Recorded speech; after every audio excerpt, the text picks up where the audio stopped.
ما دام انه على السنه وعلى الحق ما يهمه كلام الناس يصبر. نعم. Parmi les causes qui empêchent l'étude de la science, le fait de voir la chose comme étant une chose difficile. Au début, certes, l'étudiant en sciences trouve l'apprentissage dur et difficile. Et il est évident que la science demande d'être patient et endurant. Mais cette difficulté que l'on ressent au début ne tarde pas à s'estomper, à disparaître. Au fur et à mesure que l'on progresse dans l'apprentissage, jusqu'à ce que l'étude de la science soit parmi les choses qui nous procurent le plus de plaisir. Et même la chose qu'on aime le plus que ce bas monde et tout ce qu'il contient.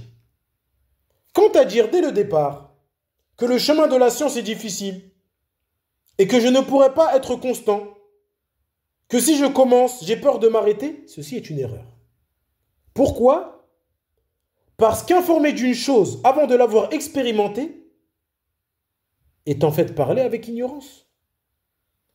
La personne dit que c'est une voie difficile, qu'il ne pourra jamais acquérir la science.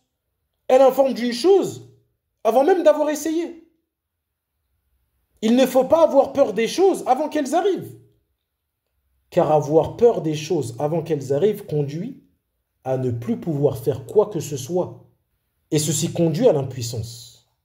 Un homme dit à Abu Huraira, qu'Allah l'agrée, « Je veux apprendre la science, mais je crains de ne pas lui donner tout le soin et l'attention qu'elle mérite. » Il répondit, « En refusant de l'apprendre, certes, tu ne lui auras rien donné de ce qu'elle mérite. » Délaisser l'apprentissage de la science, tel que l'a dit Abu Huraira, qu'Allah l'agrée, est une négligence.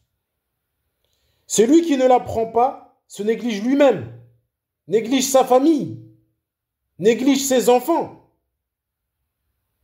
C'est pour cela qu'il ne faut pas craindre le chemin qui mène à la science. Le chemin qui mène à la science est facile, si Allah te le facilite. Malgré tout, il peut y avoir des obstacles, des épreuves et autres au début de ton cheminement. Cependant, ceci ne doit pas te pousser à abandonner la science.